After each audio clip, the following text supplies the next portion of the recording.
the absolute first day. That's insane. So did you continue with it, or did you decide to keep the job? I was like, this is a sign from God that I'm going to be like a fucking music mogul. Yeah. Hey. Welcome back to the Proper Thieves podcast. The following conversation is with our good friend, Mr. Brandon Bula, music producer turned real estate entrepreneur. Hope you guys enjoy.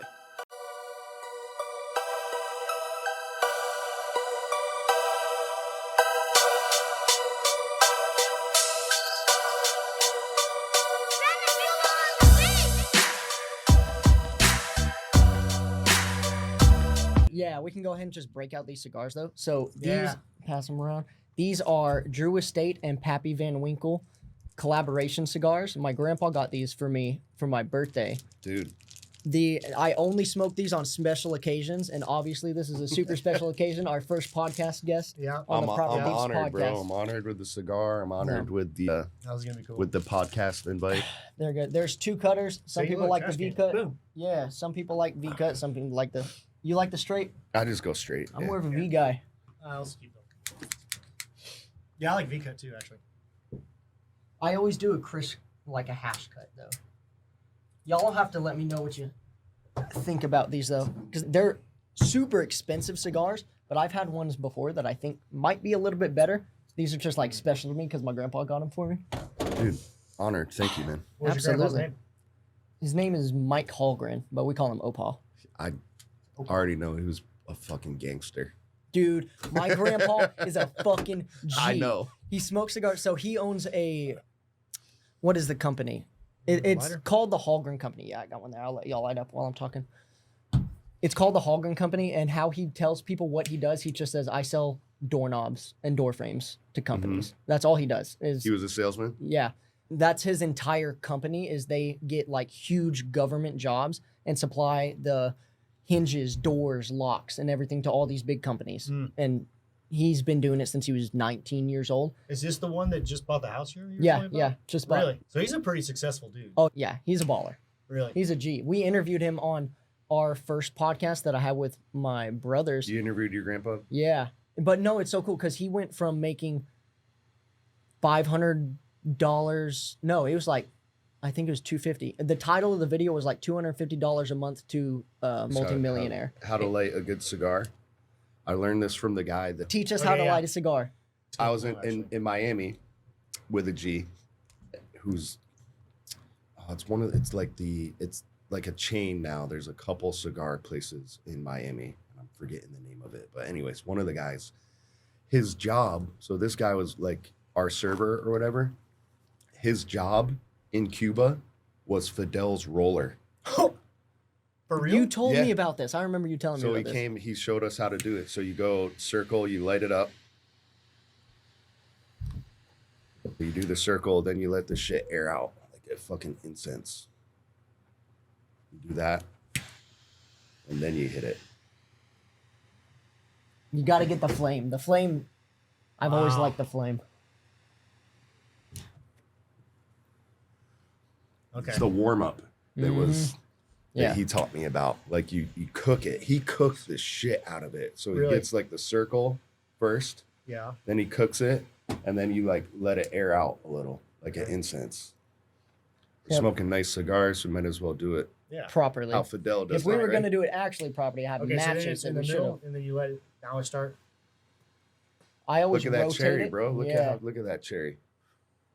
That's how it's done. I always feel like I've been good at lighting cigars. Oh, those are really smooth. Are they good? That's great. Yeah. If we're going to do them properly, you get, what is it? What's the type of wood that they have at all the cigar lounges that you're supposed to light the wood and then light the cigar with It's the just wood? smooth, dude. It's smooth. Cheers. Get it Cheers. torched. Yeah, it's interesting talking about these generations of men and how each one has like a different thing they can pass on. The granddad to your dad is much different than your granddad to you, Yeah. which is much different than you to your older brother, younger brother. That's why it's so important to get involved with groups of men, whether it's like a jiu-jitsu team, a CrossFit team, a networking group, a business group, a cigar group. You can fill in a lot of gaps. Like my younger brother, he hates talking about girls. So I don't get that like big brother ability to pass on what I know sometimes. But like guys like Corbin here, I can do the same thing and feel that same need. Yeah, and I Because appreciate it. Yeah, that's cool. I went through a lot of bullshit to learn what I know. Yeah, I think the younger generation is just fucked because of social media. I agree. They're definitely, I think a lot of guys are just lacking like the basics that we learned in our generation. Like, Do you have a specific, like now you don't have to go up to any girl ever. You just DM them on Instagram. I honestly like that, Really? but I like it now because it's like easier. But I don't know. These guys like they missed the whole like in person like social dynamics. I think because the girls now like they're finding guys like us on Instagram and Bumble and shit like that. Like when we grew up, we didn't need to compete with guys like that. Mm-hmm. Yeah. We had our girls in high school like dated us. That was it. That was the only pool that they had to choose from. Yeah. They didn't Good have point. access to everybody. Yeah. So When I was in high school, it was rare if a girl even dated a guy from another high school. That was almost like, whoa, yeah, taboo. it was. We would kind of get mad about it. Yeah. It was like, Yeah, bullshit. We're not yeah, gonna date one of even your though they're girls. not Yeah. our girls, it's bro. This girl's dating some chick from Broad Albin. What the fuck? Yeah. See, I love conversations like this because we grew up in such different times because our ages are different. I Yeah. grew up with the social media and stuff, so it was normal for people to date outside of town. So I grew up like that, but I also understand the valuable skill that people miss out on whenever you don't have to approach women and have a social conversation with people. You can just build a relationship online or whatever and get to know them on there. Well, so to counter that though, in our day, like you rarely met a girl and immediately got her number and closed. It was like you was went a to slow school with game. her and you It- saw it her was like every other if- day, like for like if classes, and you slowly we build a used to have a relationship talking stage. yeah. So and so's Yeah. talking. Oh, yeah. You have Like mutual talking friends talking was a big thing. Yeah. I thought that was a newer thing because I've always had the talking If you were stage flirting too. together, that was like, oh my god, they're flirting. They might date. They're talking. Oh. And girls, that was it. They'd only be talking to one guy. Now you're talking to chicks and it's just assumed that they're like talking to Multiple people. 5 to 10 other people. Yeah. Yeah. Which is but yeah, my theory, people our age in our generation, me and Andrew, I feel like we're the coolest generation. Yeah. Sorry. We Nah, are. fuck you guys. We are. Here's because Yeah, tell me we're- why. Tell me 'cause why you're we're cooler than me. schooled. We know both ages. If you can watch this, you guys can fact check me. Go watch the movie Belly. Belly. Belly. Who's in Belly. that? It's this fake. They just kind of remade Scarface, but it was hip hop. So Nas, Okay. DMX, Nas and DMX were in it, and but it came out when I was a high school senior. That was that year was like the last year of the age. The year after that, fucking everybody had cell phones. Everybody was texting. Did you graduate 02? I graduated high school in 2001. 2001. So I remember it. Like it happened overnight. Just everybody had cell phones. And then 2 years after that, Facebook came out, which completely changed the game. But if you go watch that movie Belly, you'll see they're doing drug deals and shit. So they get a page and then they have to go to a payphone. Ah. And it was literally the year after that. It was just everybody had a cell phone.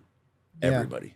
So we're in the age where, yeah, we had to go to a payphone and, hey, mom, Yeah. come pick me up. Like we had payphones. Yeah. Like, Y'all You had call that somebody, cool I'll be trend. there, I'm leaving now. Yeah. And then you hope they get there. I remember when cell phones came out. This is a bad call on my part. I was like, dude, that's a stupid idea. No one's gonna want. If I'm out and about, I'm not gonna want people to call me. That's a stupid idea. Yeah. Totally wrong. Yeah. But yeah, people in that age. So we remember what it was like living basically before technology and social media Yeah. and shit like that. Y'all get to live through that transition Yeah. era. But so if you like a boomer, like my dad, he's completely Yeah, sure. like, he doesn't even email. Yeah. Yeah. But you go like people like us, we're like, we have that old school flavor as well as we know social media. Yeah. texting. And See, shit to like say that. I'm the same. I always tell people I feel like I have an old soul because I Mhm. only get along with people y'all's age Mhm. range. I'm Not- saying we're the coolest generation, so it's pretty Fuck, easy there's to some get truth along to with it. us. Yeah. Yeah. See, I thought that I lived through a cool time. Everyone because, after us is autistic. Yeah. Kinda because Yeah. they're lacking the old school. They didn't have payphones. They Their didn't. minds are just more digital. in They general. didn't need to like. It's the TikTok brain. Yeah, it totally. Yeah. It's TikTok brain on steroids. Yeah. But if you played Call of Duty with one of these kids, you'll get wrecked. Fast. Their brains move quick. Yeah. Yeah. It's just a different It is a different way. Which I used to be a big Nature gamer. versus nurture. Yeah. Yeah. Here's something that proves TikTok brain, how the technology is literally changing our brains. One of my many first jobs was pizza delivery. Yeah. Yeah. And it was in a city. I wasn't from the city. It was like 15 minutes away from me, Yeah. Well, where'd you But- grow up real quick? upstate New York. Okay. It's What part? Wild area. Very weird area. Galway, New York, Okay. which is upstate. Do you know Saratoga? Yeah, vaguely. Saratoga is like where the racetrack is. So Okay. they do, if anyone's into horse racing, they know Saratoga. It's like huge there. I had that, was like 15 minutes away. Here's the extreme way I describe it. And this sounds crazy, but this is true. I could go 15 minutes one way and be in like an inbred Deliverance type neighborhood. Okay. We had something like that. I never went there. Yeah. But I could, if I wanted to, I could be in the hills, the Adirondack Mountains, an inbred town.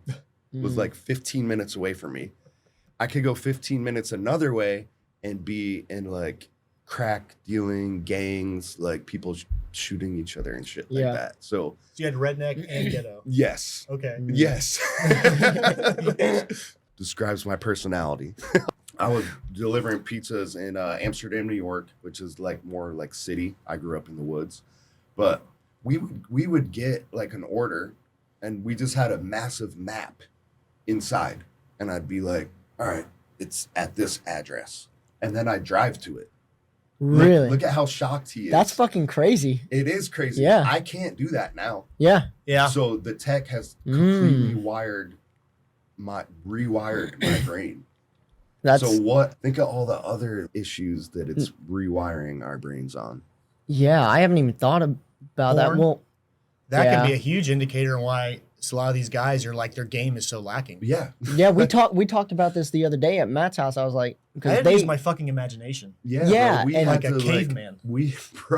Fucking access to porn is wild. I couldn't It's so imagine bad. how a fucking 12-year-old has access to like literally anything. everything. Literally anything. That's- 24/7, high That's intensity. crazy. Yeah. Yeah. Like we had to like, it was effort to get porn. And I feel like that's Yeah. one of the reasons the mass testosterone levels are just plummeting is because Yeah. they'll just any time of day just bang it out. yeah, anytime. Yeah. Access to everything. That's Mhm. fucking crazy. But imagine the map analogy that I just said. What is that doing to people's brains sexually? Mhm. It's probably Yeah. fucking crazy. Yeah. When like you were talking about the map, I was thinking about that one day. I was just driving and I had my GPS and I was like, what would I do if there was a blackout and there wasn't a Yeah, GPS or it's anything? scary. Because I was thinking about it, I was genuinely, I'd be fucked because I use my Right. maps to go everywhere. And so after that, I bought a United States road atlas with like all the roads and stuff on it. And they was Mhm. like updated in 2022. And I was big into prepping Uh-huh. for a while. And so we have a ranch out in Oklahoma. And so on the map, I went and wrote out like the road to Oklahoma so I could get there if everything always, or if anything hits the fan, that I know how to get there without a GPS. Yeah. Mhm. I But mean, 99% of people are going to be fucked. Yeah. Just without maps. I couldn't even get to the grocery store. You know? I'm so TikTok brain with navigation, Uh-huh. big time. In firefighting, they actually have the same thing. They get a call, they have a big map of the territory, and the driver would have to run there and hear the address and be like, okay, left here, right here. Okay, got it. And if he fucked up and he had bad territory knowledge, the house may burn significantly more down, or the guy sits there with a heart attack for another 10 minutes. So it's really important to like know your territory. Now it's like everyone has GPS, but if the GPS fails, you're like, oh, where do Yeah. I go? I purposely trained myself when I moved to Austin because There was, so I moved to California, and there was a Garmin was the first. I remember Garmin. navigation tool Yeah. that came That out. was a big deal. So, I remember Garmin. and I totally relied on that. When I lived in California, I didn't know how to get anywhere without Garmin. I totally relied on that. Like, Really? See, I'm good with in-town stuff. Like, the more you drive, the more familiar and stuff you get with areas. So, like, getting to here, New Braunfels, San Antonio, Austin, like, I'm familiar with all that. But if I'm going to Dallas, which I make frequent trips to Dallas, but I still have to use a map every single time. Yeah. I've been there multiple times, but I still have to use a map. Anything in town, I'm pretty competent and know where stuff is for the most part. Places that I frequent, at least. But, yeah. It's if you just give me an address, yeah, no, I'm fucked. That's one of those obvious things that like shows like we're getting changed. Mm-hmm. Like, the brain's getting rewired for sure. It is. But do you think it's ever going to come down to a point like where something like that happens? We watched that Leave the World Behind video or movie in Houston. Do you see something like that happening in the near future specifically or anything? How far down the rabbit hole do we want to get? I do. Yeah, for sure. They're letting us know. Yeah. The former president produced that movie. Like they're letting us know that. And that was odd timing, huh? Just out of nowhere. They're letting us know what's going to happen. For sure, I think people do need to definitely retrain the brain. What you did with the maps. Like, yeah. Just ask yourself, what would happen if your cell phone shut off? What would happen to you personally if the internet were to shut off tomorrow? Yeah. I still have to show up to work. I'd honestly be fucked. I think most people would. Yeah. as well. Do you do anything to digitally back up? You know what I mean? Some people have a generator for their house if the power goes down. Is there a way to have a generator Wi-Fi or something? Does that make sense? Being able Starlink. to- yeah. I don't think You could do so. Starlink. I don't know. I think if they were to hit the energy grid, like I think that shuts everything off. Yeah. It might be important to everybody start like backing up their stuff now on then like a portable hard drive, so that let's say it's down for 6 months or a year, you have a way to upload your stuff when it comes back on versus keeping everything in the If we want cloud. to talk like prep, I think you just need to prepare for all that to be shut off. So like we should have walkie-talkies. Like I got when it shuts walkie-talkies. off, we should be able to like. I got the GHMR Corbin. like ham radios. Yes, yep. I got all that jazz. So I'm not that prepped. Yeah. Like for backing stuff up, I saw this video that I started doing. Haven't started doing it, but I got all the stuff to do it. So you get like a solar powered battery bank that just can charge everything. And then you just go buy like an old Gen 3 iPad and just take pictures and files and just store everything on this iPad, all your important documents, passports, banking info, or any information that you want to know. You can just scan pages in books that you think would be useful. Like I got a bunch of survival handbooks and wilderness medicine handbooks, Yeah. and you can scan every single page so you don't have to carry all this shit with you. It's all on an iPad that's stored. You don't need internet for it. You just need a power bank to bring it back online. That's smart. That's really smart. There were guys that I worked with that would carry journals they would make of like all the hazmat chemicals, all the what to look for on the monitor. They had rope things like certain knots, structural collapse, like how to make a raker, like all these like cheat sheets to pull from. It's not bad to have like a survival cheat sheet like that. Yeah. Or a cheat book. Yeah, food's a big one. I think people don't realize how easy it would be for everything to crumble. 2 inches of snow almost made the zombies come out in Texas 2 years ago. You remember that? Yeah. I didn't experience that. I wasn't here when that happened, but I hear stories about it. And I'm like, Snowpocalypse? yeah, and Seven? I'm like, people Bro, in I Central was Texas must be chilling. fucking Luckily, I was crazy. chilling. Really? I got Good. food for days. I have a generator if Was smart. if did needed. did y'all have like blackouts and stuff? Like people couldn't get out on Yeah, the a lot roads. of- Like a lot how of bad people- was it here? A lot of people lost electricity. The supply chain was almost fucked. We were like one more day of cold, We were. and Yeah. like the zombies would have came out. Damn. Think of how people acted about toilet paper. Yeah. What are they gonna do With food, when it's medicine. food, Yeah. cash? They can't get to the bank. They can't get cash out of the bank. Like how many people have a grip of a couple $1,000 at their house? Very little. I don't. Very little. Yeah. It's something like 60% of people are like literally check to check. I think it's more than that now. It's probably. That's interesting wild. you say that. So I did a 120 hour shift during snowpocalypse. It's my longest consecutive one that I've done. 120 hours? 5 days straight. And it was just like you described. City melting down, but like freezing down. And cars were skidded out of the road everywhere. All the gas stations were off. All the grocery stores were like picked clean in like a day. Food. Yeah. And 1-2 days, it's okay. People have food in their microwave. They have power. And then like day 3, electricity shuts off. Day 4, water line breaks. Water shuts off. Day 5, you still have like your grandma's over there in a 40-degree apartment and you can't contact her. So there was shit just exploding. Like we would go to just apartment complex after apartment complex because people's water lines like shooting water in their house. And the electricity's off. So it's like 4 degrees in there. They're in 2-foot tall water that's freezing cold, you know, and they can't drive anywhere because they have a Toyota Prius or something. Y'all had it so much worse And here? it was literally like 2 inches of snow. That's 2 or 3 crazy. inch. It wasn't. That's crazy. It was very odd. It hit very suddenly, and then 911 started to get exhausted like 3, 4, 5 days in. That's like, all it takes. Like fire trucks are skidding out, ambulances are skidding out.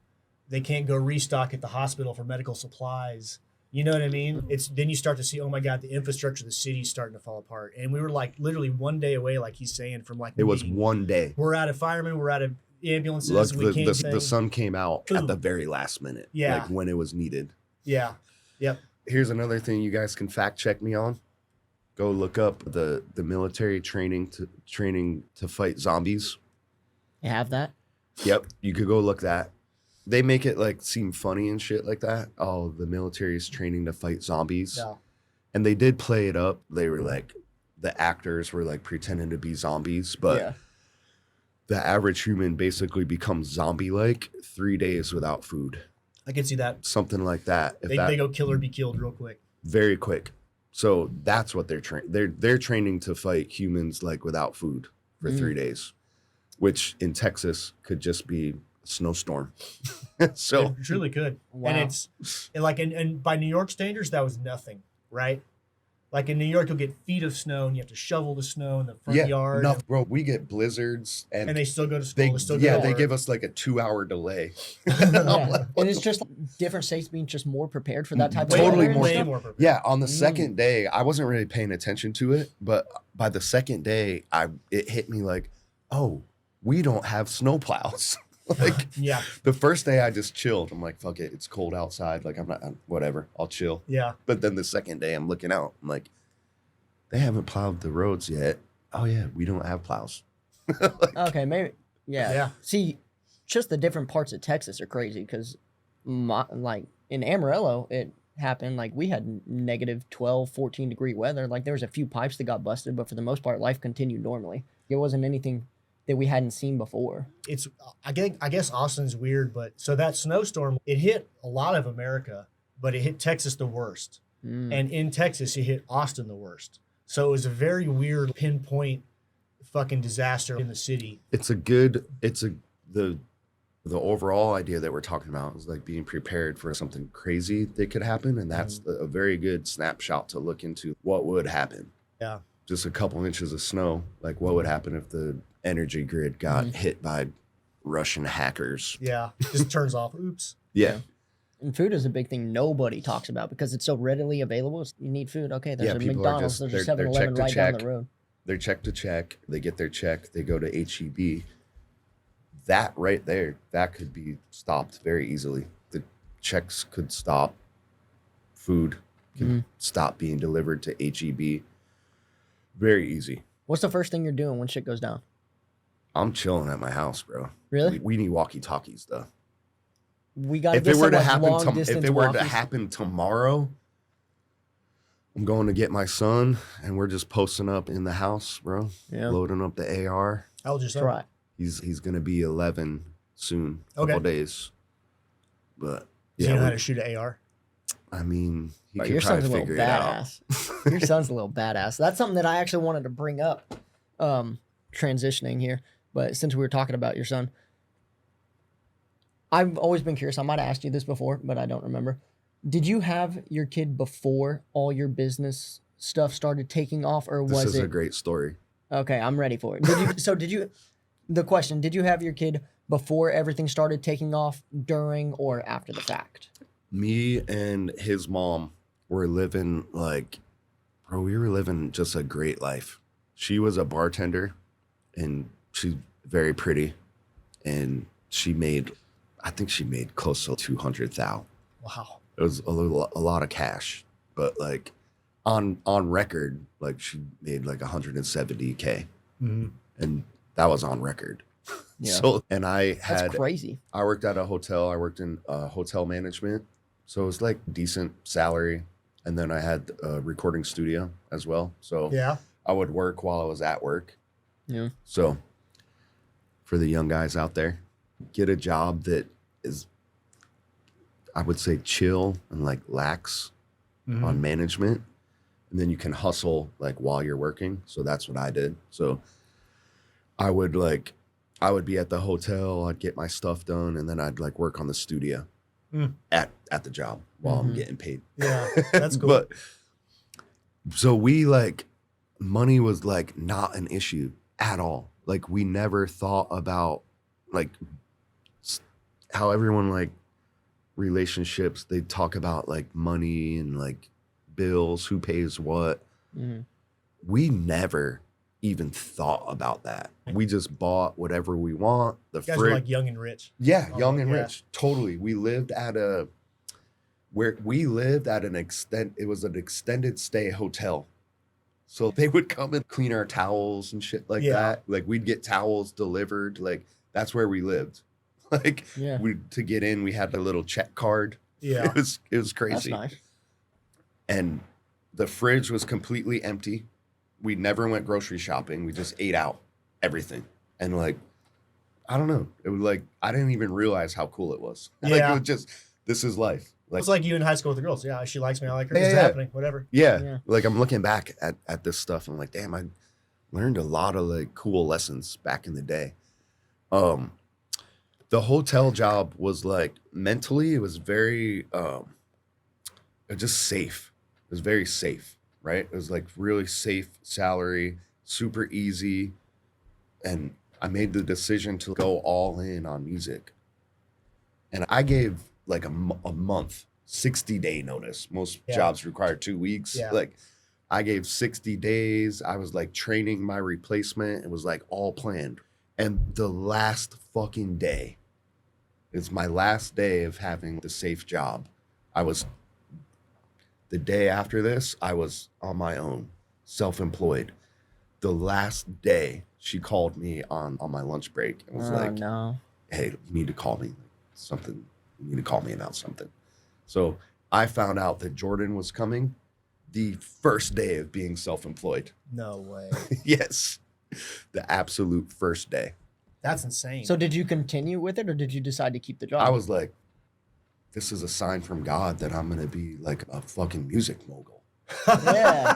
Hey, no, but that's a great way to take it, because most people get that phone call and they're like, okay, let's abandon it. No, We're I gonna was abandon like, the stream, bro, and we're this gonna is stay dope. safe. This means 99% of people would immediately call their boss. Hey, I right? can't. I need no, help." not me. Yeah. I'm like, no, fuck it. This means I'm going to be Dr. Dre. Yeah, yeah, but, yeah. See, that's a great mentality to have, because people just don't have that nowadays. Yeah. As insignificant as it seems to you, that is a huge mindset that is very valuable, and I think it I helped a have lot. a really high risk tolerance. I'll say that. No shit. Yeah, yeah. Yeah. Like the safe thing would have been looking back. The smart financial decision would have been to continue having that The job safe one. because I did not turn into Dr. Dre. So, like to your question, I think I had like a lot of financial hardships because of that. Mm, While I had my son, that's that's tough. prior to that, I was always like the do what you love kind of person. Like I didn't really think about money Yeah. that much. Yeah. It was just like always there. Mm-hmm. After that, I had my son. She couldn't work as much. Yeah. So, and we made the decision to move to Austin, Yeah. and we were basically poor. So I was 100% poor when I moved to Austin. Like we were in that weird kind of place where it would have made sense for her to go on welfare. Yeah. And we could have qualified for welfare, but I was like, nah, we can't be on welfare. Like that just didn't seem right. Yeah. That's a lot harder than people realize to go backwards in luxury. Like it sounds like it's no big deal, but when you do it, it's hard. Oh, it was It's hard. like a car with leather seats, then a car with cloth seats. Even something small like that, you're like, oh, it's tough. It takes a lot of resilience. And we have the kid too, right? It was yeah. It was good. Looking back, that was a great lesson. Yeah, look at who feeling that pain. So let me was ask you what this, I needed. where you are now, like with money and career and all that, would you go back and take the bank now knowing that 10, 11 years down the line, Hell no. you'd be here? 100% I would. It was way better to be poor, burn the bridges, and fucking learn. Yeah. Like, if I didn't have a high risk tolerance, I'd be fucking working at hotels. Still. Yeah. Mhm. You know? Yeah. Was there something different now that you have a child? I think that it's like a why factor, like a huge motivating factor for you. You think that's one of the reasons you were able to do all the things that you did and succeed to the extent that you have? Yeah, I made like the conscious decision to be like, at one point, so we moved to Austin, we're poor, we have a newborn, right? And like just feeling that financial heart, that pain was what I needed. Yeah. And I took the energy, like that creative energy that I used to just put into music and stuff like that. I made the conscious decision, all right, I'm gonna learn about money. Like all these, digital nomad types, like Tim Ferriss, the 4-hour work week. I'm going to brainwash myself and learn about money and learn like how these people think. And that's what I did. So did you do sales before you had your son or after you had your son? I've always done like sales was always like, I've had a ton of sales jobs. Honestly, being in music, the recording studio is when I learned how like real sales, like prospecting, getting to know who your good client is. Mm-hmm. I had a great product for like our perfect prospect. So I knew who our prospect was. We had a great product. I was able to spot who our prospect is and give them like what they needed. Can you break that down a little bit for me? Because in the music industry, I've never thought about it like sales wise. I always thought it was just like Crazy. entertainment. Yeah, I've done. Like you said, There's sales in everything. Yeah. Selling yourself. I'm learning sales that more and is more. everything. Yeah. Sales is everything. Mm-hmm. And prior to that, like I'd worked in mortgages. I'd done door-to-door sales, and I was good at the pitch and like closing and whatever. But that's like rookie sales. High-level sales is being able to like prospect. It's not about the pitch. It's about finding who needs your product, having a great product, and then delivering on it. And I learned that through the recording studio. It was like a mid-level, affordable, like we knew our prospect were like up and coming artists on a tight budget that wanted like professional sound. Yeah. So that's who we went after. We weren't going for just bedroom producers and people. We weren't going for like the high level people, even though we did dabble in that. We were going after like the specific up and coming people. They had a little bit of buzz, they had skills, and they had a little bit of a budget. But that's a fun world to be in too. Yeah. Isn't it? Scouting talent, looking for, but then combining it with the money aspect of marketing and sales. And what do you sell now? Now, my main biz it's a niche real estate consulting company. It's online sales, email marketing, Google ads, SEO, social media. It's the same shit that everybody needs to do. So I say, look, yeah, I do have real estate experience, so this was a perfect business to partner with. But if my business partner had a course that taught people how to bake cookies, my day-to-day job would be the same. Yeah. Okay. Gotcha. But yeah, it's niche real estate consulting. We have a course. We do coaching. Okay. We have a high ticket package. So you are living the digital nomad life, basically. Oh, 100%. Okay. Yeah. I totally brainwashed myself and became that person that I wanted Yeah. to be. 100%. That's really cool. So so why do you stay in Austin then? Great question. I ask myself that a lot, actually. Austin's a really cool town. I'm not shitting I on do, Austin. Dude, I, I'm I used do to it. like I it. love There's this area. good food, great people. Yeah. We have an awesome crew here, so I like that. But it's like the main reason why this will probably be the home base for a long time is because of my son. Yeah. So Okay. we live in Round Rock. Yeah, cool. So he goes to like Really good schools up there. really great school, like the Friday, what's it called, Friday Night Lights type of vibe. Okay. Yeah. Yeah. Yeah. So like That's a neighborhood I grew up in. I grew up in Dallas, and a lot of the Dallas neighborhoods are a lot like the Round Rock neighborhoods with like streets and lawns and the high school and stuff. yeah, his you know? mom lives at. There's like a golf course in their neighborhood, and everyone drives around in golf carts Yeah. and shit like that. Safe. So, yeah, it's just Yeah. it's good for him. But yeah, I could do what I do anywhere. I Yeah. could do it anywhere. That is actually probably a big deal for EMP Pulse, or whatever it was called, because the grid may only go down in the city, the state, but if you can't do business here, but you go to Oklahoma, you can do business. Boom, But if your thing is, no, I'm the guy that works with his hands. I build houses here, but I can't get Yeah. supplies. I can't. Oh yeah, they're fucked. Yeah. I think that if there was a big outage or something like that, though, I don't think it would be like a singular state. I think it's everything. Yeah, I think What? we got bigger. The We got bigger apocalypse was things. only in fucking Austin. Fuck, You don't you're think right. an EMP can only be in like one server, one city, one. You're right. one yeah, city they block, probably will do You it. know. by in small- what is it? Metropolitan areas or whatever. Is that the right word? Yeah. Okay. Sure. Right. Yeah, like big cities where the biggest congestion of people is, the biggest density, are always going to be the ones most hit by disasters, usually, unless it's forest fire or something. Yeah. But Digital nomad. type digital stuff. nomad lifestyle, Yeah. Austin. Austin's a destination city. People take vacations to Austin to check stuff out, like to go to Barton Springs, to go to these concerts, to network, to go to downtown. Like, I think it's a great mix of like small town outdoorsy stuff. yeah, a lot of Yeah. nature City here. life. This is the best nature in Texas. Yeah, and I moved here specifically to build like Central Texas, my home base. I say Central Texas.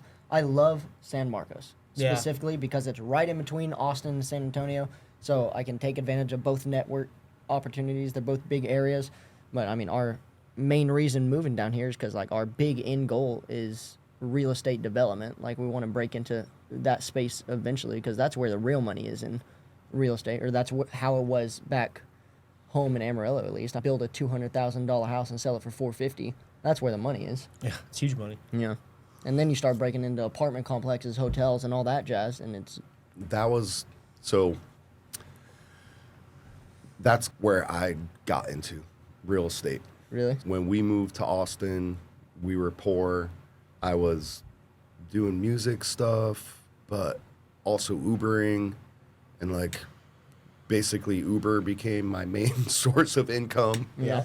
And I'm like, Hey, our this- DoorDash, bro. yeah, we're she's like, she wasn't qualified to like to do anything besides bartend, and like she was new in the area, and like we realized she basically had a honey pot like at the last job, right? So I was like, all right, I need to do something. Like the music production thing just wasn't taking off. And there's, mental mindset stuff. Like I could have blown up in music, I think. If I had the mindset and knew everything that I know now, I could have done it. But it came to a point where I needed to get a job. It sucked. And I could have went and worked at a recording studio or went and worked with this property management company. That was like the crossroads for me. And Yeah. I was like, So you went with the property management company? yeah, I was Okay. like, I've always wanted to do real estate and Yeah. never really knew what that meant. Yeah, And it felt really weird to go work for somebody else via music. I was just going to be a recording engineer and working at this recording studio. It was the same pay, but I made the decision to like, all right, I'm going to do real estate. And that was like the beginning of my ascension Yeah. when I did that. Now that you're a digital nomad, do you ever think about going back into music? Now that you got a little money to spend, Right? maybe make a studio version 2. We got a studio. It's that I take that it's transmutation. That's a big. If you guys have ever read Think and Grow Rich, Yeah. We talk. Yeah. transmutation. I took that creative energy that I had in music and just put it into business.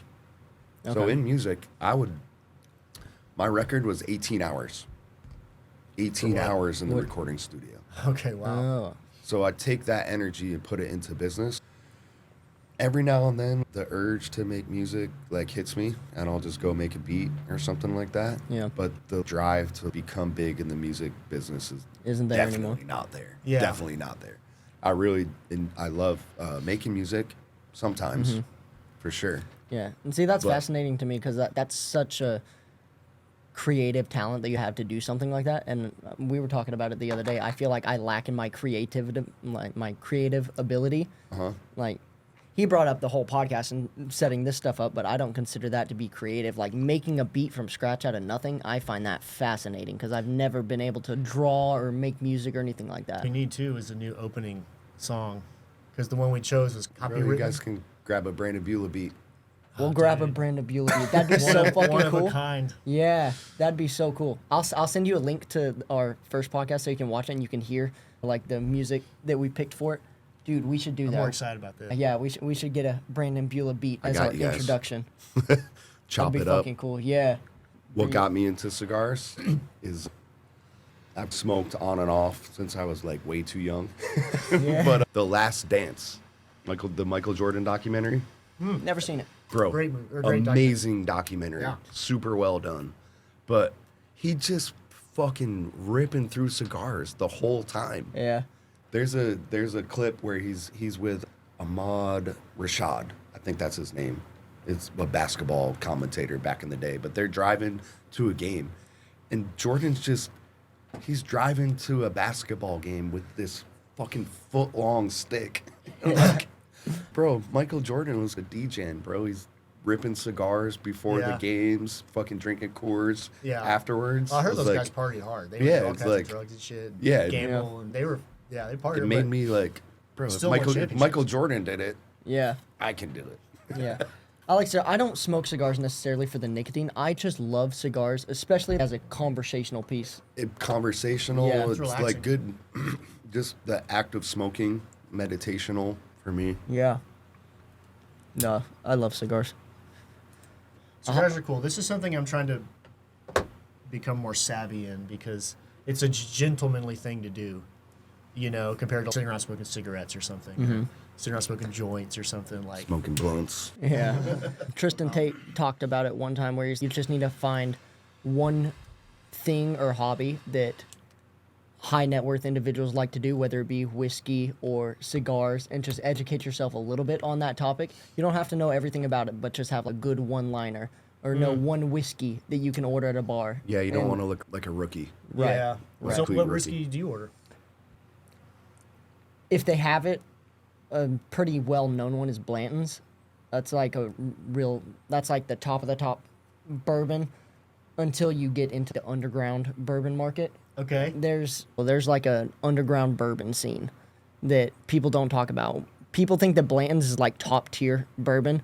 Whenever you get into the underground scene, it's crazy. Bottles are 5, 10, 15, 20K for these bottles of bourbon. And you serious? Yeah. Just crazy amounts. And you have to like take a test to get into this lounge. And they'll ask you like what your favorite bourbon is, and if you say Blanton's, then they'll You automatically look like a rookie. Exactly. I'm definitely a rookie, right? Yeah. when it Oh, comes to I'm a whiskey. rookie for sure. I'm drinking Jack. Yeah. But If I had to try to sound classy, I'd order either Jim Beam or Johnny Walker. Johnny Walker's a good scotch. Basil Hayden is always a good one to go to. It's like mid high tier bourbon. Basil Okay. Hayden's a good one. Eagle Rare is a good one. Basil Hayden, Eagle Rare, Jefferson's Ocean is a good one. These are like higher ones. Not many people know about them, but they're still good bourbons. I had the luxury of working at like a Sky Club private bar bartending that had all these like really cool craft cocktails and all the ingredients to make the best old fashions in the world. And so I got the experience of getting to know a lot about bourbons, high tier bourbons for the normal people. And then I learned about the underground bourbon market. It's crazy. The amount Just the fact that you know about it, and if you're talking with a certain level of individual, the fact that you know about it, Yeah. that'll let them know, like, all right, this guy's legit. Yeah, knows It's a little bit something. about bourbon. Yeah. And I'm a big bourbon drinker. Like, whenever I do drink, I prefer bourbon. Like, my go-to bottle right now is either Four Roses single barrel or it's going to be Basil Hayden wine cask. So when you say this though, where can you go to actually order these kinds of? These ones whiskeys and stuff? these ones that I'm talking about are readily available. Like, you can You're go not to going you to find can these go at to a bar on Specs. 6th Street. I guarantee you. You could Basil Hayden's you can probably find at a Really? bar. Yeah, Eagle Rare's not going to be one. That's a more high class one that you'd have to go to a nice place. But Chow Magao, like the steakhouse and stuff that we go to, they have all the Yeah. Oh yeah. a top steakhouse tier still have- bourbon. That is different. But if you just want a bottle of it, all the ones that I've mentioned, you can just get them at pretty much any liquor store. They're just ones that if you don't know about bourbon, you don't know they're good. There's one called Widow Jane. I've only had it once. It's a newer bourbon. It's super, not rare, $30 a bottle. Real affordable bottle, but it's the smoothest affordable bottle of bourbon that I've ever had. But I can't find it Widow anywhere. Jane? Widow Jane. What's the bottle That's look some free like? game for you guys. Yeah. It's it's got a white label on it. That's really all I can use to describe it. It doesn't have any like fancy colors. It's just a normal ass glass bottle, like round glass bottle with a white label and Widow Jane. Okay. I haven't looked for it at the specs here. I'll look for it and see if I can find it. Maybe they have a bottle, but that's one. It's a secretive bottle. It's a cheap bottle. People don't have it at a lot of places, but it's such a good bottle to have. But Why don't if can you Google it and put it up? Yeah. if you're drinking it and you're with other people that are into bourbon, that's gonna be like an indicator. All right, Yeah. Yeah. this guy Corbin See. knows. Yeah. That's pretty cool. Widow. That's some free game for you guys. Yeah. It's classy shit. And it's not just whiskey. You can Yeah. apply that to like cigars, the Yeah. way you dress. Yeah. Suits. This stuff Things right like here. that. Okay, it's Think- I guess it's more expensive than I thought it was. How much But is it? there's different bottles, so it's a brand and there's different ones that you can get, but the one that I had was like their mid-tier version. One thing that's very easy to stand out, like when you're networking or just Oh, they even have 'em going where to out find. and social, like like knowing what you want to drink, but the dress, like Yeah. all you got to do is wear like a suit jacket Yeah. and you stand out. You're like in the top 1%. Especially in Texas. Austin. Yeah. If you go out and It's Texas formal. I will wear jeans, sneakers, and a t-shirt. Yeah, see, there's But if I wear a jacket, Yeah. you just get so many comments from people. They think you're somebody. It's Yeah. it's wild. yeah, see, There's a definite power in tailored clothes that Yeah, are like 100%. just a little bit better too than like most people. Yep. But not so much that you just stand out. It's in Austin especially. Austin dresses very like hippie and grungy compared to. I grew up in Dallas, which is just 3 hours north. Yep. But it's way Totally more different. like club, Vegas, Yeah. gel hair. The women all had like spiky heels and tight like club dresses. It's just a different dress. Like Austin, it's pretty laid back. You can throw on cowboy boots and a jacket, and You're a superstar. yeah, People are like, "Who's this guy? yeah. What does Who's he this do?" cowboy? What's he do? The most common question I get, like when we're out, and you know this. What do you guys do? yeah. Who are Yeah. you guys? What do you guys do? I went to a real estate networking event, and same thing, just shirt, jeans, white sneakers, but I had a tailored jacket, and just everybody wanted to talk to me. Tailored jackets make They a like huge thought they difference. thought They I really was do. they thought I was putting like, where are we going next? I'm like, Yeah. bro, I'm just here. Like I'm not putting the event on. You say that, but you're still body language and stuff. And Of course, I think when you like live in different areas, you learn how to interact with like different kinds of people. So you get good at socializing, and you're probably not scared of people. I think You know. definitely one of my strengths is probably back to like where I grew up. I gave you guys like the very I'm able to like get along with all different kinds of crowds. Yeah. I think bartending and serving really helped me with that. I mean, I've always been big into human psychology, and I don't think there's a better job that somebody can do to observe such a vast variety of people in different scenarios and situations and talk themselves through situations. Like somebody might come in and they're all pissed off, and you have to learn a lot about people and psychology and how That's to treat people. A great like first job for like young guys that are listening. Probably like bartending, Yeah. serving. Yeah. I bounced for a long time, and I wish I could go back and be a bartender because it's much safer. You get much more money and much more. Yeah, it's good money, good for social dynamics. You learn, and like you said, learning how to deal with different people. And Quickly. yeah, being able to identify the type of person that they are and how to deal with them, the way you have to change your voice to maybe appeal to them, and just how you need to interact with them specifically. I'll change the tone of my accent. Yeah. Like if somebody comes in with a So cowboy hat, you start talking like black people when black people show up? I say brother a lot. I say brother a lot. No, but it's true. You do. I never bartended, but I think I got that with sales. You know, Yeah. just going door to door, stuff like that. Yeah. Like Being able to become the person that you need to be in whatever situation you're in is very important, and I think bartending really taught me a lot about that. Not changing your base personality, but just changing how you say a few things here and How there. you deliver yourself. Yeah, based on the crowd that you're around. I think is a very vital skill for people to learn. Yeah, you have to know your audience. You have to know your crowd. I'll tell some jokes in front of firefighters. Let me but I try would that never- last little sip. I've never tried that before. dude, this tastes like a mixed drink. Oh, fuck. What is it? Jack Daniels Tennessee Fire. Fire? Is it a Fireball? A little bit. Yeah. You just mix that with water, and it's Oh, that's not bad. it's dangerous. It tastes like apple pie moonshine.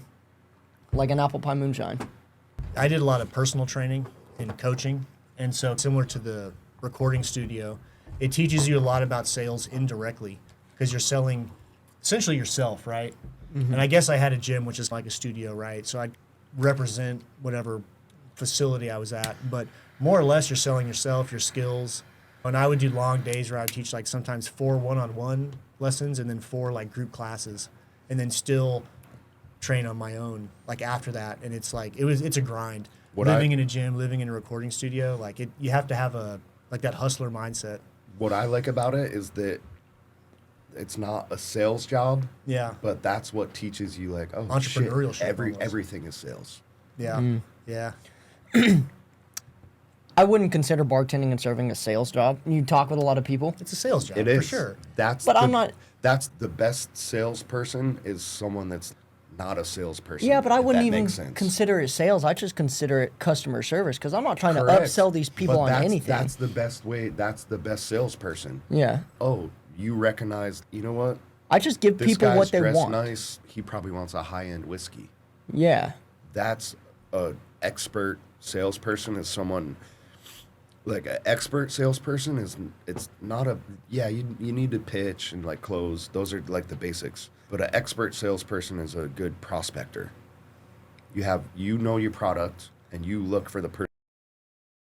Okay. Yeah.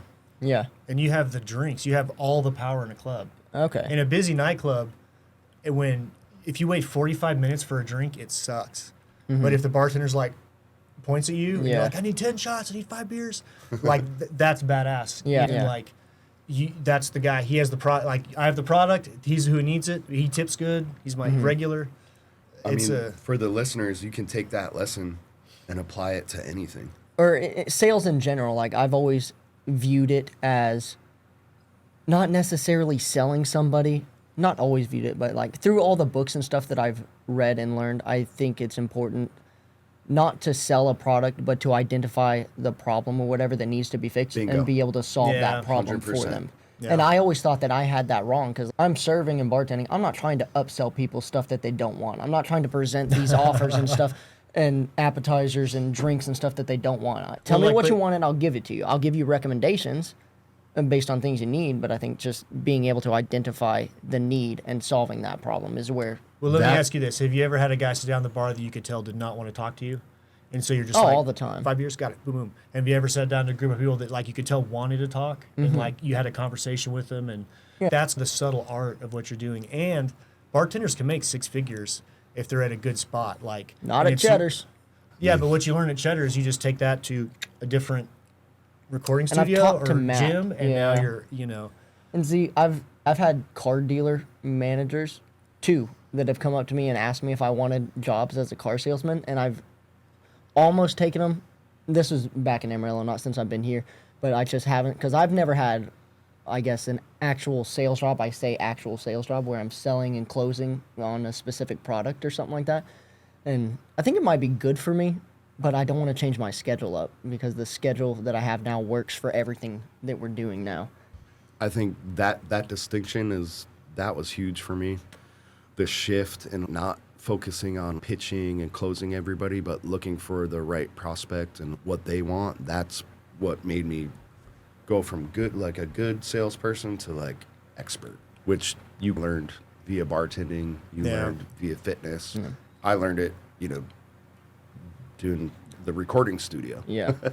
And I'd love to try to apply my sales skills in another area. I just don't know what it would be.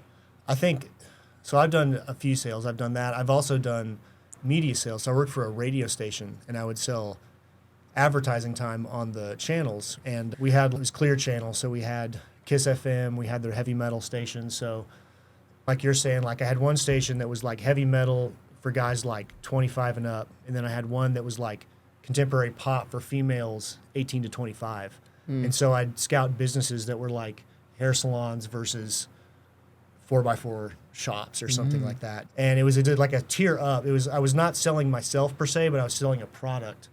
And it was a really cool product, and I believed in it, so it was easy to sell because I could also quantify results of you spent this many dollars, I gave you this many impressions on the radio, that converted to this many sales, you made money. Like this is 10,000 in, 30,000 back. They're like, oh my God, I'll do that every month. I'll spend 20,000 next month. And okay, we're gonna do morning ads and night ads. I would never promise them shit just to sell them if they lost money, because as soon as your client loses money, you lost the client. What I've found though personally is the sales aspect. If I have to believe in the product. Yeah. If it's like square peg round hole. Yeah. You'll catch yourself resorting to quick close tactics or withholding, and you're like, oh, that's gross. That's the cheesy salesman that like everyone avoids. But if you have a pure heart and you're genuinely trying to solve someone's needs, you have business for life, you're ethical, you come across the right way. But it comes with like your intention. But if you sell a badass product that you believe in 100%, sales is fun and easy. You just find the people that need it. It removes the pressure. And you're helping them. Yeah, 100%. You're finding people to help if you're doing it the right way. 100%. That's some game for people out there. If you're young, looking for a new hustle or something like that, Yeah. that's it. Look for a product that you like, that you believe in, and then learn how to do sales. Yeah. The character, and it helps with just everything we were talking about. It helps with girls, with relationships. Everything is sales. Yeah. If you think about it. Yeah. Dating is basically selling yourself to 100%. a potential girlfriend. This is why, bro, good salespeople, they're good with women.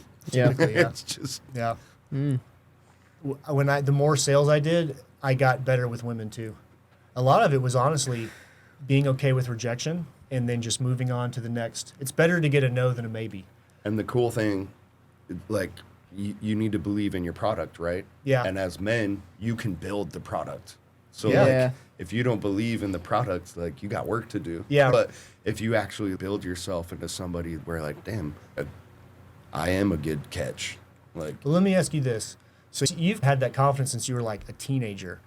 So, but when you were a teenager, you weren't as strong as you are now. You weren't as rich. You weren't as set. You know what I mean? Are they the same or separate? Can you have the confidence first? you need to believe in the product, right? Yeah. I always, in my mind, I thought I had a good product, I guess. Where did you get this self-belief from?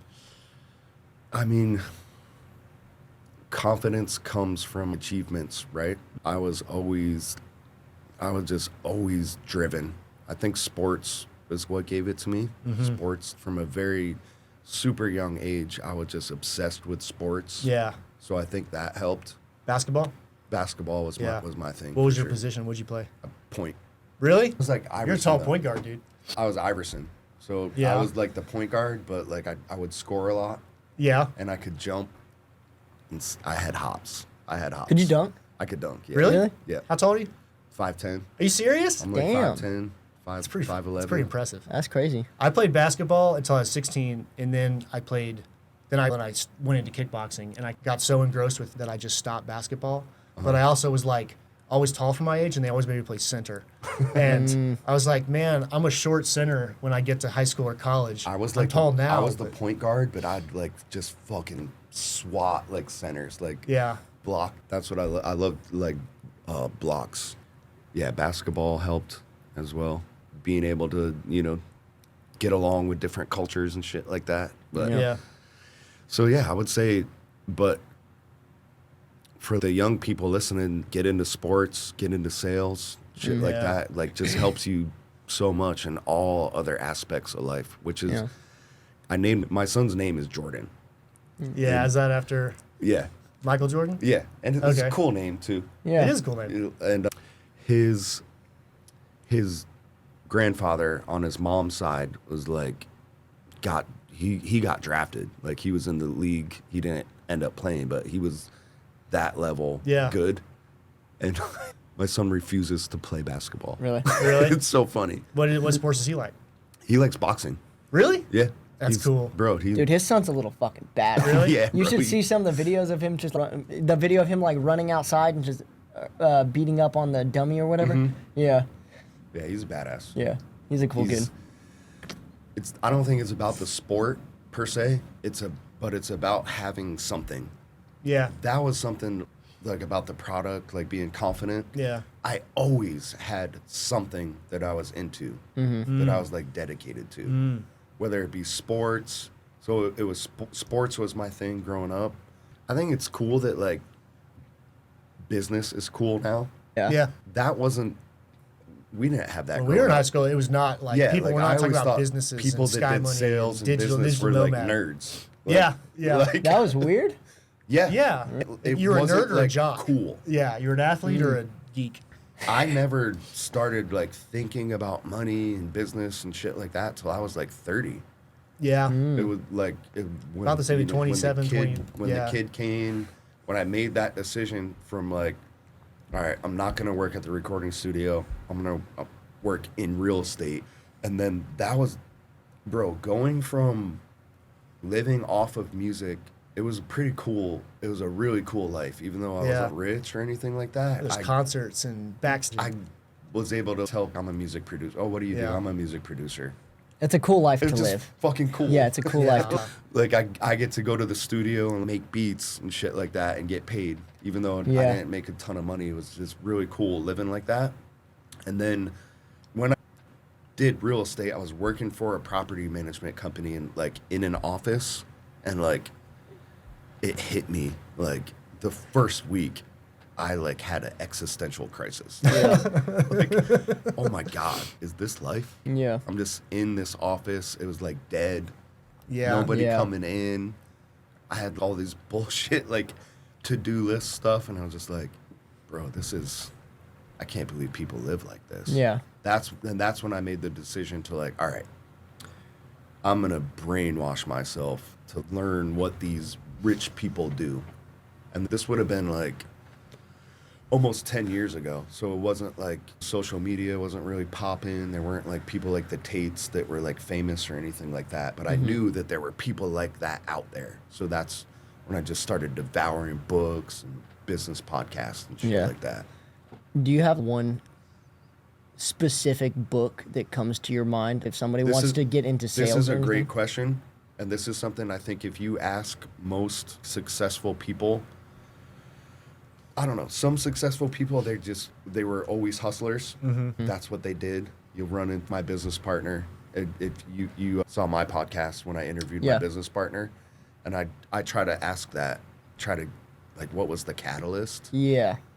Like, I think people that were like me that like made a change, they always have something that like clicked for Clicked them. for 'em. Mine was Think and Grow Rich. Yeah. I have That's a great something- book.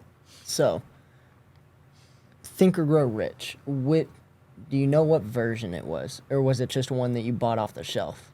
Which is off the shelf, dude. And that's one of those like living documents that you can come back to, and it's like the Bible.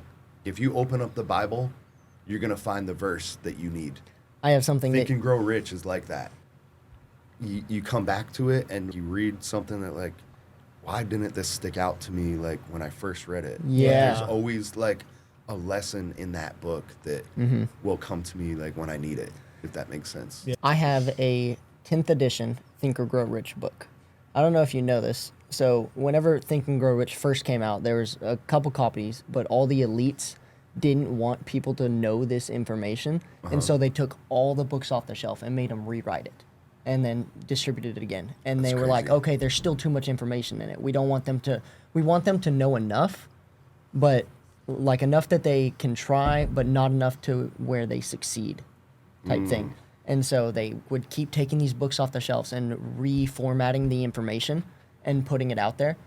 I want you to take my 10th edition Think or Grow Rich book and compare it to the one that you have, because the information is different. It's Dude. completely different. yeah. That's It's- interesting. I've it's- never read this 10th edition, so I want to. It's crazy. It's the same information, but it's more. It's complex. It's detailed on the things that you need to do. It's crazy. And like you said, it's a Bible, something that you could just go back to and reread these things, but the information is different.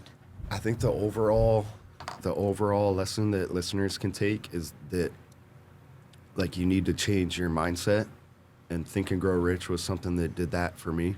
Like when I read it, it was Yeah. like I needed it, and it literally it like changed. It changed me like Yeah. physically. Like I felt it when I was reading it. And I think if you ask like a lot of successful people, there is something like that. And the most common ones that like, and this is a question I ask like when I do podcasts, is it's either Think and Grow Rich or Rich Dad Poor Dad. That was actually the book I read that, at least with money, it switched a lot of things I thought about. When I was like the work a 9 to 5, build up, save, retire, blah, blah, blah. And it's you do assets, liabilities, like Yeah. real basic stuff now. But at the end, it was like, oh my God. Yeah. I always hate saying it. It's a simple book, though. It's That's everybody's answer, though, so I know. hate saying it. But that was the first one that I heard, too, was the Rich Dad, Poor Dad. I just heard it on an audio Yeah. book. My brother and my mom were listening to it in the car, and I just started hearing this information. I was like, oh, that's different. Start thinking differently. But Yes. the big book series that really changed my perspective on life and made me want to start pursuing what I say is called the truth is Jerry and Esther Hicks. The Jerry and Esther Hicks series about the law of attraction. Those books set everything off in motion for me. That's when I really started diving in and getting successful in life, was after I read those books. I think for listeners, don't get autistic with it, but go read one of these and you need to change your mindset. Yeah. Yeah. Back it's to- probably better to read one of these like twice than a bunch of books. 3 And times. Or back to like sales, it's something. One, you'll never meet like a successful rich person that's not into this woo kind of shit.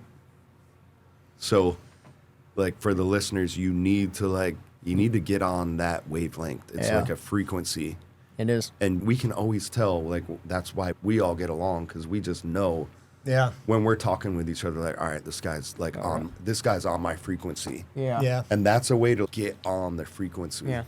You become crazy at some point to the normies. Yeah. You become crazy at some You point. need to, that's why I was like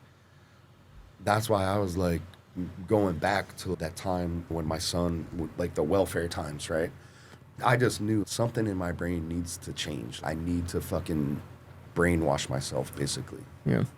You just like with sports, how you can take control of your body, you can take control of your mind. Your mind is actually an organ. It's not like the everything. And there's a lot of subconscious stuff that affects your personality and your decision making, just like the way your heart automatically just pumps and your lungs automatically pump. And yeah, you can learn to hold your breath or train your heart stronger. So why not your subconscious? Why not your mind, the way you think? 100%. It's funny you talk about frequency. They always talk about, yeah, vibe, it's cool vibe. They've always said like attracts. And as you start to chase success or whatever, you just vibe with people that are on the same mission, running the same speed, same directions. Yeah. It's pretty cool. That's cool. This is fun because I think just hanging out is really easy to talk to, and we talk about interesting shit. And I feel like it's fun to pick the brain of other guys that are on the same frequency, same. Wavelength. Yeah. Yeah, because Yeah. what are the coincidences that all three of us would meet each other from New York, pretty from low. Amarillo, From Dallas. Dallas? What are the odds? What I like about my life path, if you're looking back, is that I've done both. I've totally lived negative, like degenerate lifestyle and was totally not on, like, I remember my fucking mom used to have get-togethers with her friends and they'd be talking about The Secret. Yeah. I love My The mom loved that Secret. book. I love Yeah, that but I book. was totally like not on that. Like when they were talking about that, I'm like, this is the gayest shit. Yeah. And then my life was like complete shit. Like, Yeah. I was a total degenerate, you know? So anybody that's made it to this point in the podcast, that's a good like indicator that like you're at least interested in this kind of shit. Yeah. Like you're drawn to like the frequency that we're talking about and go ham with that. Yeah. Like for me, like I brainwashed myself. Yeah. It may sound woo, but I believe, they say the universe is like frequency and vibration and all that stuff. And I think that's one of the big things that's beneficial about religion is that if there's a God's real, God has a frequency, you try to tune yourself to that. And then what happens is you vibe with all the other people that are like On the on the same God wavelength. length. The general religion should be about improving yourself, not like in a, oh, look at me, I'm better than you, but Yeah. oh, look what I found, I can share this with you. We're getting woo. I'll get woo. So I have a tat. We should And put the- a warning or something on the Yeah. Yeah, screen. disclaimer. I'm coming. I believe that's the biggest lesson in the Bible and in all religions. They call it, like in Christianity, it's getting born again. Yeah. I feel like that's the goal in life, and that's a constant metaphor that you see in everything, is even in fitness. Like, how do you build muscle? Yeah. You literally break the muscles and build the Yeah. muscles. You have new muscle. My tat, it's all about regeneration. So there's a lotus flower. There's my son when he Yeah. was born, grabbing my finger. And at the top is a dove representing Christianity. Yeah. But I feel like that's the main lesson in the Christ story. He literally goes through torture Yeah. and ascends to heaven. Like, you could take that metaphor and apply it to like everything. If you've ever looked into the 7 hermetic laws in the universe, Oh, yeah. Like the law of correlation, as below, so above. That's the end of the rabbit hole. Yeah. And then you learn that elites, successful people, they've literally been telling this story via metaphors for like thousands. We can debate about it, but it's not Yeah. 2,000 years. It's way, way before that in Egypt, where the Hermetic laws come from. Another like kind of life-changing book was the Kabbalion. Yeah. Yeah. What's that? Never heard of It's the 7 hermetic laws of Yeah. the Really? universe. Yeah. that. Let's check that out. It's super good. And Yeah. then when you learn about that, you realize, oh, that shit came from Egypt, Yeah. Yeah. which is like, Egypt's fascinating. it's arguably tens of thousands of years Yeah. old where they've been talking about this kind of shit.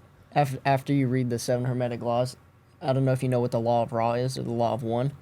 It plays on it. It's the same thing basically. Like, it takes all the laws into consideration, but it's basically like an interview style where they summon this presence and they talk about why the pyramids and stuff in Egypt are built specifically the way that they are. This is real woo woo. Bro, the woo-woo goes deep. Yeah, it Woo-woo goes deep. So- there's tens of thousands of years of woo-woo for... Yeah. It's not just podcasts. Like- Start with podcasts, Yeah. and the rabbit hole goes deep. Oh my But god. Yeah. You know what I think? Not to like totally change the subject, but like my mom read The Secret and stuff, and I think women are almost like more, almost They are more in attuned or tune. psychic or something, whatever it is. But women have innately, like I would say on average, much better intuition and sixth sense sometimes Correct. than men. They're It's social. they're more in tune with the woo-woo shit. Yeah. And that's where I kind of like the red pill people. They kind of scoff at that. Like Yeah. when girls are just like, I don't know, I like his vibe, and they're like, what? Yeah. They like, I'm like, they can't explain it. Yeah, correctly, yeah. but they're onto something. They are in tune with That's what I always say is that women are attracted to your energy more than anything. 100%. Like That's why there are broke guys that are really good with women, and then rich guys that are terrible with women. so me and Alex were talking about this, and I think you're gonna have him on the podcast Yeah. soon. Yeah, yeah, But that's another thing I totally disagree with on the red pill like space. They say like they're totally negate all the vibe, the woo woo stuff, and they tell young guys like, no, just focus on getting your money and becoming a high value man. And Yeah. bro, nobody that's good with women has ever done that. Yeah. yeah, We've all been getting women. yeah. Like the best I ever did with women was when I was poor. Legitimately, Because you can't rely on money as a crutch. yeah, like when I met my son's mom, I was literally homeless. we were awesome. we were sleeping in the recording studio. So Yeah.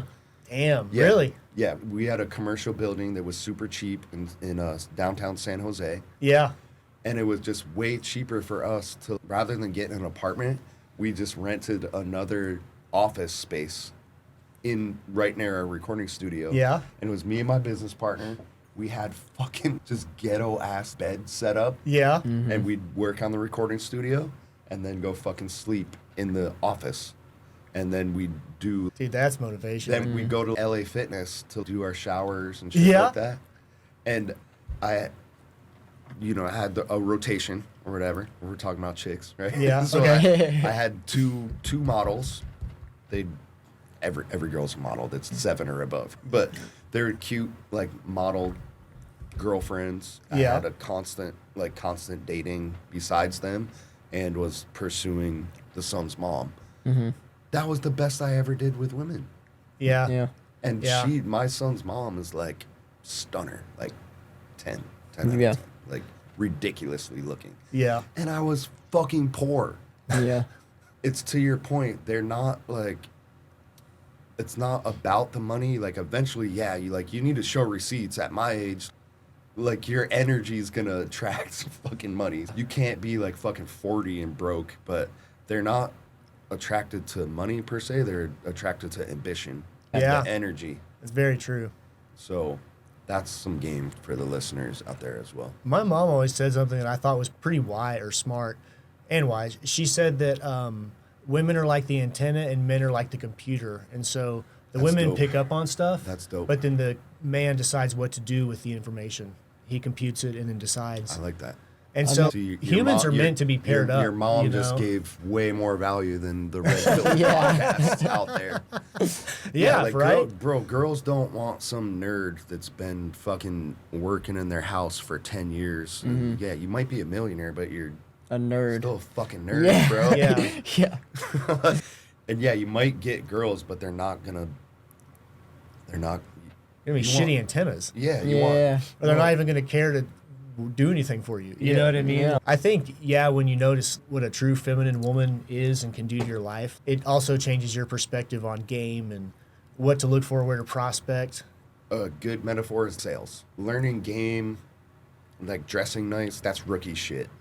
Yeah. Same. Yes. Like same to sales. Like, yeah, all right, you can talk good, you can close, you have a good pitch, Yeah. but there's the deeper shit that makes a expert salesperson, which is like what we talked about earlier. I Yeah. think you can apply that to the dating game as well. The young people listening out there, fucking get a sales job, get into woo woo shit. But yeah, don't stop dating. Don't what did that guy tell you?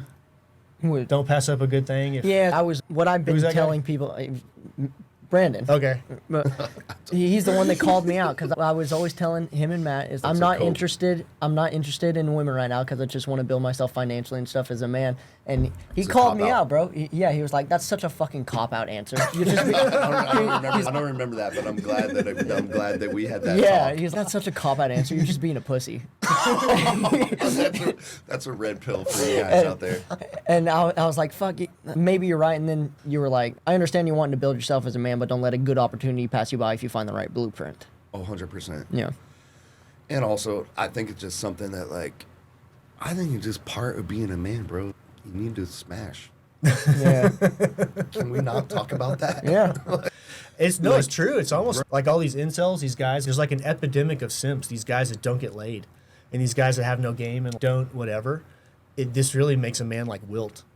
I don't know how to describe it, but No, it's I feel it. If I, in a couple weeks, slump, it's like I feel like the energy is depleted. Like you need to be, don't be autistic with this, but I think there is, like you need to be like running through chicks. I don't know how to describe it. Yeah. Like the only time I've ever gotten a good woman is when I'm like, when I have other women like on the side. If that makes sense.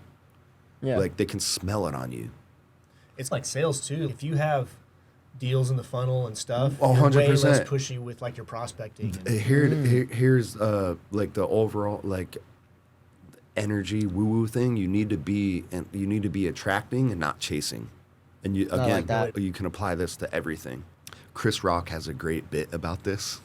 Something like, why do I get so many women like when I get a girlfriend? He's talking about going through a slump for like months. And as soon as you get a girlfriend, That's when everyone starts texting you. then you get just a call out of the blue like, hey Chris, we're having a dick sucking contest and we need someone, we need a judge. You want to come over? That's how it is. Yeah. and fuck yeah, it is. It's unreal. That's why a trope is you go out with a fucking like a wedding band on your finger and girls will like want to sleep with you. I did that. I actually There's- found one on the side of the sidewalk when I was bouncing, and I put it on a couple nights to like just experiment to see if it was true. Yeah. And it was like catnip. Yeah. Women would run up and touch me, Bro. flirt, and grind on me and dance, but then like without it, not nearly as much. You And think I- it's just the fact that like they see that you're able to get and hold a woman down, and so like you must be like There's a good something, man type yeah, thing? I think that's probably. definitely part of It's it, yeah. subconscious. They're not going to explain it, but it's the Yeah. whole like you're attracting instead of chasing. Like Yeah. they don't want someone that's thirsty. Yeah. Yeah. Yeah, that's just after it. Yeah, like Yeah. They get a kick out of seeing if they can get your attention, get you to break. you'll get way whatever, more you know? women if you don't care about it. Go out to the club after you just ran through, smash the chick. They'll smell it on you, and you don't care. You just Yeah. say whatever's on your mind. They love that. And again, great analogy with sales. Okay. You close somebody, you have a couple sales, you got a bunch in the pipeline. You're not like chasing. You're just like, look, this is my product, and this is what it is. Like, Yeah. And I think you'd be great for it, but I don't care. And Here's I- the link. Yeah, exactly. They'll sign up. I think there's truth to that saying that I've heard a couple times is he who cares the least holds the power of the relationship. 100%. Whether that be he or she, but whoever cares the least carries the power. Girls automatically have that because they have so much. Like, bro, have you seen a girl's dating like Hinge account? I don't or have Bumble? Tinder, Bumble, or anything like that. Bro, if you look at like just an average looking chick's like dating profile, like a girl I was dating a couple years ago, she showed me her Hinge, and she had 1,700 likes Oh my in gosh. her. That's how Hinge works. Like they show you like how many likes you have or whatever. 1,700. Yeah. She was cute. She was cute. Not that cute though. She was pretty hot. Okay. and then you compare it to me, and Six. I'm not gonna show her mine. Yeah. I got like 3 prospects. Yeah. You know, girls they naturally have that. They're never chasing to the woo woo shit. If someone has actually made it to the end of this podcast, like you're already on the You're already right on the frequency. Yeah. You guys have a couple like things that you can read. I would say like definitely learn how to sell. Not a cheesy salesperson, but learn how to sell. Like everything sales, girls, business. Like find a good product, develop a good product. I appreciate you coming on the podcast. It really does mean a lot being the first guest on the podcast. Honored. I The appreciate cigar, you. the cigar was fucking. That was a great cigar. Love it. Super smooth. Go ahead and do you want to plug any of your Yeah, I'll plug. businesses Check or out anything? BrandonBula.com. That was my pen name. Yeah. Producing. So Brandon BULA.com. I do consulting. I love taking someone that's So my specialty is like online business, scaling, like working with virtual assistants. Like I said, I brainwashed myself and became that kind of person. So I do live like that laptop lifestyle. My superpower, I think, is just developing systems and like finding good people, automation, things like that. Like Yeah. this week, I was just pretty much hanging with the boys. Yeah. I didn't do shit on my to-do list and tasks and That's like a good lifestyle. the day-to-day activities were basically just chilling with the boys, but my business is running on autopilot. One of the things like moving forward, I really want to, I've done consulting within our network and I love doing that. I love taking someone that's maybe they have a product, they're doing like a couple K per month in revenue, and they're doing everything on their own, like typical 5 to 10K per month. This is who I work Wow. with. Like someone, maybe a fitness trainer, Yeah. and they're just doing everything on their own, and they're stuck. Yeah. They know, look, I need to get 50, 100K per month status, but I'm just stuck because I'm doing everything on my own. It's about systems, automation, getting key people. That's who I like to consult with. So if anyone out there is in that space, you'll know it when you hear this. Yeah. You feel stuck in your business. Yeah. I love working with people like that and showing them the roadmap to 10K per month is shit. That's a job. Yeah. You need to get to 100K, 50, 100K revenue. You need to have a business, not a job. So I like taking people that are stuck in their business and then showing them how to have an actual business. Yeah, BrandonBula.com. Hit me up there. And then check out my podcast as well. It's called the Breakthrough Podcast, where That's a good name. Yeah, we were Breakthrough talking about that podcast. earlier. it's what we were talking about, what the tat is about. I like to really take people and like zero in on those points where like they broke through to the other end. They were like reborn. Yeah. So I like to Yeah. talk with successful people and really zero in on those particular moments that can be applied to anybody out there listening. Probably the common listener is probably a young guy that's maybe got their first sales job or something like that. Yeah. You listen to these stories and it can be applied to anything that you're going through. You need to like seek. Success leaves clues. Yeah, Yeah. You need to seek that. If you're not uncomfortable, then you're fucking up. You need to be uncomfortable and break through and build that muscle, right? Yeah. Be applied to fitness, business, anything. That's what I want my podcast to be about, is like talking to people specifically about that. Where can they find your podcast? You find everything at brandonbula.com.